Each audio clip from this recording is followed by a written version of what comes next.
Gordon Brown has claimed the SNP's plans for independence are more extreme than in 2014 as a leading nationalist said a vote could happen in the next 12 months. Andrew Wilson, who chaired the SNP Growth Commission, said a vote could happen as early as autumn 2022.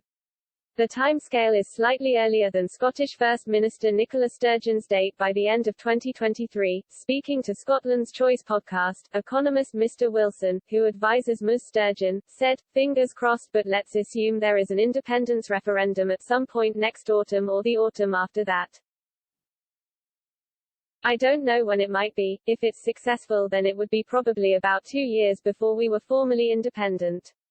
But speaking at the Edinburgh Book Festival this weekend, the former UK Prime Minister said as things stand the argument, it seems to me, for cooperation is greater. He added, nationalism is about us versus them, it's seeing the world divided into two, between us and them. That is a nationalist ideology. That is what nationalism is about. Mr. Brown also took aim at the SNP plans for a Scottish currency and rejoining the EU, which the party hopes to do within several years of independence.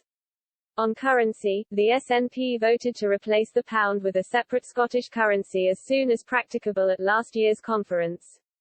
The Labour politician said, "What's happened since 2014 and I don't think it's quite got through. The Scottish National Party policy in 2014 was for a form of independence that didn't involve a separate currency, and didn't involve them leaving the British Customs Union and the single market, so the SNP in 2014 reassured people they would keep the currency, and they would stay in the British common market, the British single market, and therefore, on trade there will be no need for a border.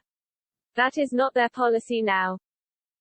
So we've now got a more extreme policy for a separate pound, for being outside the single market and customs union."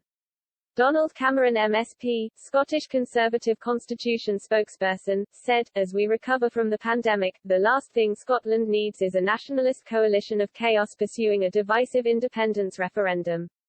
For anyone to be promoting another referendum as early as next year is reckless in the extreme."